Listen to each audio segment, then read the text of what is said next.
Hello दोस्तों, welcome back. इस video में हम क्लास 9 मैथ्स के फोर्थ चैप्टर लीनियर इक्वेशंस इन टू वेरिएबल्स इसकी फर्स्ट एक्सरसाइज यानी एक्सरसाइज 4.1 करेंगे।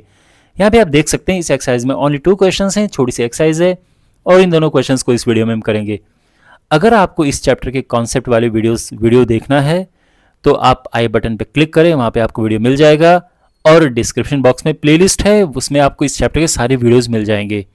ओके और आगे बढ़ने से पहले चैनल को ज़रूर सब्सक्राइब करें और इन वीडियोस को अपने दोस्तों के साथ में शेयर करें। तो शुरू करते हैं। फर्स्ट क्वेश्चन है, the cost of a notebook is twice the cost of a pen. Write a linear equation in two variables to represent this statement. कौन सा statement? The cost of a book is twice the cost of a pen, यानी ये है यहाँ पे लिखा हुआ statement और हमने एक इक्वेशन बनानी है, लीनियर इक्वेशन, जो कि सेम बात कहे। तो हम क्या कैसे करते हैं? तो यहाँ पर जो जो चीज़ें होती हैं, पहले तो देखो वेरिएबल को आइडेंटिफाई करो कौन कौन सी हैं, फिर उसको एक को एक्स एक को वाई ले लो। तो यहाँ पर आप देखें तो दो वेरिएबल है, एक तो है नोटबुक की कॉस्ट और दूसरा है पेन की कॉस्ट। तो एक को हम एक्स ले लेंगे, एक को वाई ले लेंगे और उसके बाद जो क्वेश्चन की कंडीशन है वो अप्लाई करके यहाँ पे एक इक्वेशन बना देंगे। तो यहाँ पे हम लिखेंगे, ऑब्वियसली इन्होंने हिंट दिया हुआ है बट हम वैसे भी लेते, let the cost of a notebook be x and the cost of a pen be y.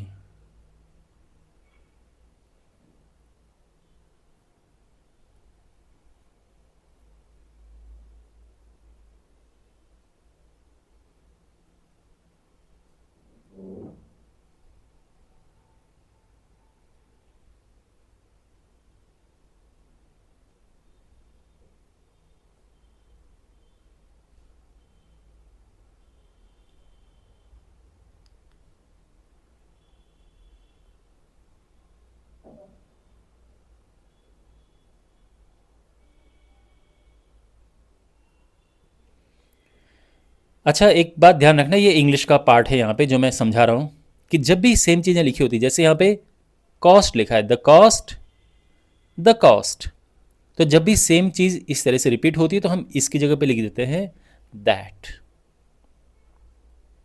और वही इन्होंने यहाँ पे लिखा है। ठीक है ना? तो ये बात है कि आप चाहो तो यहाँ पे द कॉस्ट लिख दो, अगर आपको इसमें कुछ कन्फ्यूज़न हो कोई प्रॉब्लम नहीं है, और अगर आपको पता है कि दैट हम लिख सकते हैं तो ये तो ग्रामेटिकली और अच्छा है। एनीवे, वापस आते हैं क्वेश्चन पे। अब क्वेश्चन में ये है कि cost of a notebook is twice the cost of a pen.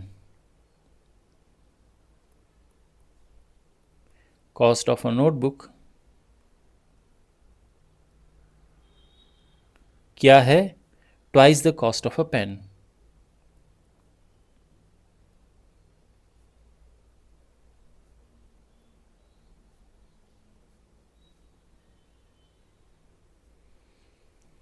तो इसे अब क्या क्या लिखेंगे? देखो, कॉस्ट ऑफ अ नोटबुक की जगह पे लिखो क्या? एक्स। इसकी जगह पे इक्वल लगाओ, एंड ट्वाइस होता है दो गुना, डबल, टू का मल्टीप्लाई। ये हो गया, किसका डबल है ये, किसका दो गुना है? The cost of a pen. Cost of a pen है वाई, और ये हमारा इक्वेशन, हमारी इक्वेशन आ गई है। इसको प्रॉपर वे में अगर लिखना है हमने तो ये हो जाएगा x minus 2y is equal to 0, and this is the required equation.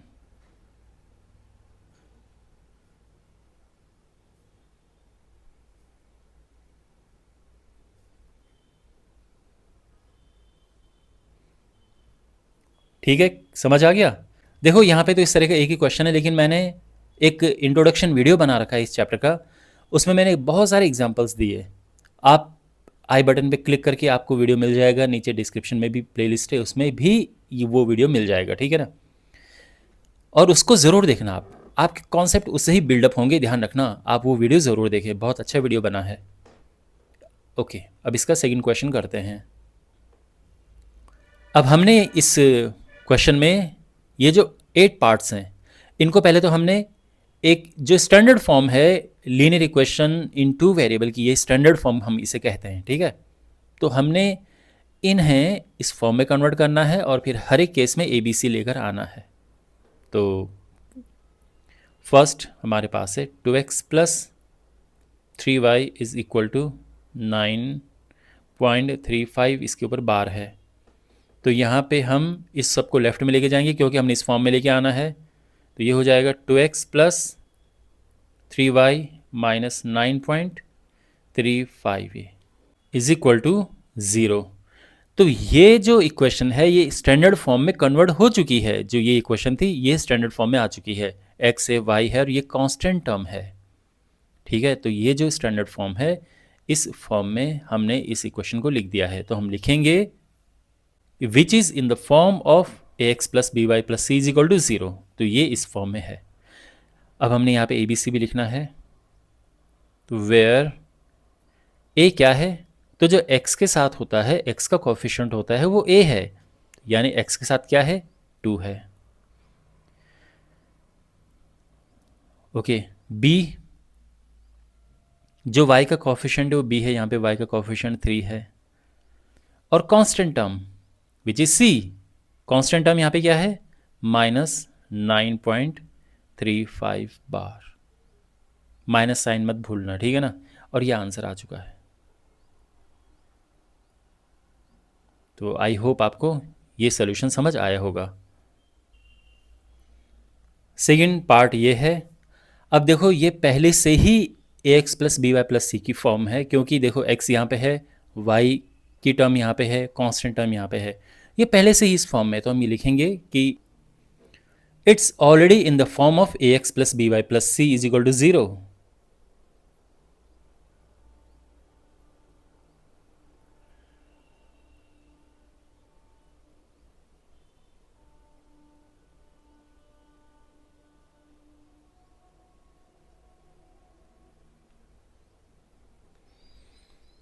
और अब a b और c की वैल्यूज़ हमने बतानी है। ओके, तो a हो जाएगा जो x के साथ है, यहाँ पे x के साथ क्या है 1 है। तो जब कुछ नंबर नहीं होता है तो 1 होता है वहाँ पे, ठीक है। और b क्या है, जो y का कोफिशिएंट है, तो y के साथ क्या है यहाँ पे -1/5 है। साइन का ध्यान रखना, नेगेटिव साइन है। और c जो कांस्टेंट टर्म है क्या है -10। और ये आंसर आ चुका है। ठीक है, ऑलराइट। थर्ड पार्ट ये है, और यहाँ पे 6 को हमने इस तरफ लेके आना है। तो ये हो जाएगा -2x plus 3y minus 6 is equal to 0। And again वही लिखेंगे कि which is in the form of ax plus b y plus c is equal to 0। और अब हमने वेयर a क्या है, जो x का कोफिशिएंट है -2, b क्या है जो y का कोफिशिएंट है ना 3, और c जो कांस्टेंट टर्म है -6। और ये आंसर आ चुका है। और यहाँ पे आप एक काम ये भी कर सकते हैं, अगर आप चाहते हैं कि इसको हम पॉजिटिव करें तो भी आप कर सकते हैं। ये हमेशा पॉजिटिव में अच्छा लगता है। तो अगर आप इसको ऐसे भी करना चाहो, इसके बाद ध्यान रखना, इसके बाद है ना, तो ये सबके देखो, अगर इसको प्लस करना है तो फिर सबके साइन चेंज करने पड़ेंगे। तो ये प्लस हुआ, ये माइनस हो जाएगा, और ये प्लस हो जाएगा। और अब a आएगा 2, b आएगा -3 और c आएगा 6। और ये भी सही है, ध्यान रखना, ठीक है। तो ये भी करेक्ट है और ये भी करेक्ट है अगर आप इसको ऐसा करते हैं। ऐसा मतलब ये जो नेगेटिव था हमने इसको पॉजिटिव बनाने के लिए सारे साइन चेंज कर दिए हैं। तो सारे साइन चेंज हो गए, जो प्लस था वो माइनस हो गया, जो माइनस था प्लस हो गया। और अब हमारे पास ये है, तो क्या करेंगे, हम लेफ्ट साइड में लेके आएंगे और हो गया which is in the form of ax plus b y plus c is equal to 0। Okay, और अब कंपैरिजन करेंगे इसको और इसको। वेयर अब a b और c यहाँ पे लिखते हैं, तो x का कोफिशिएंट यहाँ पर क्या है देखो 1, b जो कि y का कोफिशिएंट है -3, एंड c कांस्टेंट टर्म तो यहाँ पे है नहीं तो 0। और ये आंसर है हमारा। ये लगाने की भी ज़रूरत नहीं है, ठीक है, आप सिंपली ये लिख सकते हो। फिफ्थ पार्ट है 2x is equal to -5y।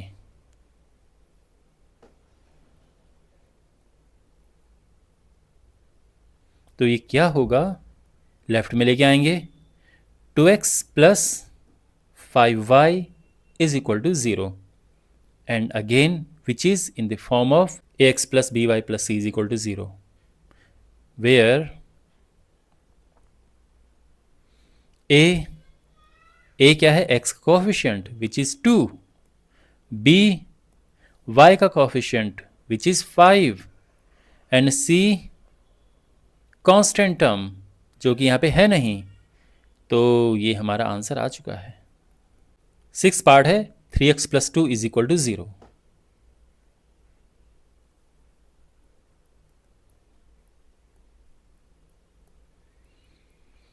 Alright, अब देखो इसमें क्या प्रॉब्लम है, तो आप समझ रहे होंगे कि इसमें y नहीं है। तो अभी ये इक्वेशन 1 वेरिएबल में है, 2 वेरिएबल के लिए यहाँ पे y होना ज़रूरी है। अब y तो है नहीं, तो क्या करें, तो 0 इंटू करके यहाँ पे y को लेके आ जाएंगे, क्योंकि वैसे भी 0 इंटू करने का क्या मतलब है, वो चीज़ है ही नहीं, 0 ही है।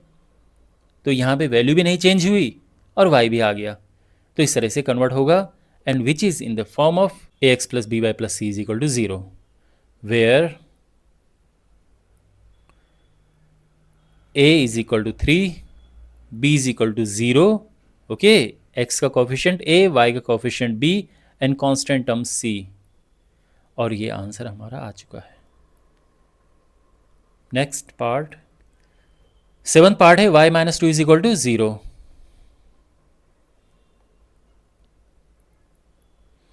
y minus 2 is equal to 0। अब यहाँ पे देखो ये दोनों है तो एक ही साइड में, बढ़िया है, बट x नहीं है, तो x लाने के लिए क्या करेंगे हम, 0 plus y minus 2 is equal to 0। देखो आप इसको y लिख सकते हो, आप इसको 1 इंटू वाई करके लिख सकते हो, दोनों एक ही बातें हैं, ठीक है। बहुत सारे मैं आपको इसलिए बता रहा हूँ क्योंकि अपनी बुक्स में आप देखेंगे कहीं कहीं पे 1 इंटू वाई लिखा हुआ है, तो लिखो या ना लिखो इसमें कोई प्रॉब्लम नहीं है, बट हाँ अगर x नहीं है तो यहाँ पे 0 इंटू लिखना ज़रूरी है। जैसे पीछे हमने कोई क्वेश्चन किया जिसमें अकेला था, जैसे ये है, हम यहाँ पे इसको 1 इंटू एक्स करके भी लिख सकते हैं, वो भी सही है और ये भी सही है, मतलब ये भी परफेक्ट है और इसमें भी कोई प्रॉब्लम नहीं है। और कौन सा था, इसमें भी हम लिख सकते थे 1 इंटू एक्स, लेकिन नहीं लिखो तो भी परफेक्टली फाइन है, कोई प्रॉब्लम नहीं है, उतना ही सही है। खैर ये हमने लिख दिया है, और अगेन यहाँ पे ये नहीं भी लिखो तो भी ठीक है, और फिर वही लिखेंगे कि which is in the form of ax plus b y plus c is equal to 0, okay. तो यहाँ पे ए बी सी क्या क्या है, a है जो x का कोफिशिएंट है विच इज़ 0, b जो y का कोफिशिएंट है विच इज़ 1, c जो कांस्टेंट टर्म है -2, और ये हमारा आंसर आ चुका है। Got it. एंड फाइनली हमारे पास है 5 is equal to 2x, okay.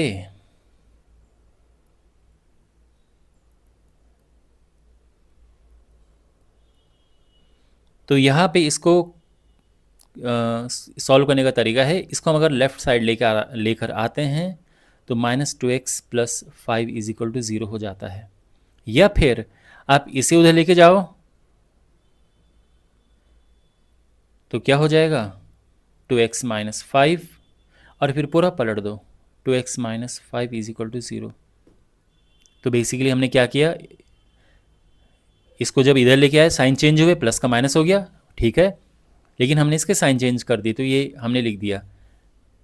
अगर ये माइनस में है तो आप इसके साइन चेंज कर सकते हैं, क्योंकि अक्सर ये प्लस में अच्छा लगता है, तो इसके साइन चेंज करेंगे तो ये प्लस हो जाएगा, ये माइनस हो जाएगा, जो कि यहाँ पे लिखा है। लेकिन ये भी गलत नहीं है, इस बात का ध्यान रखना, ये भी परफेक्टली फाइन है और ये भी परफेक्टली फाइन है, दोनों में से किसी को भी आप लिख सकते हैं, ठीक है।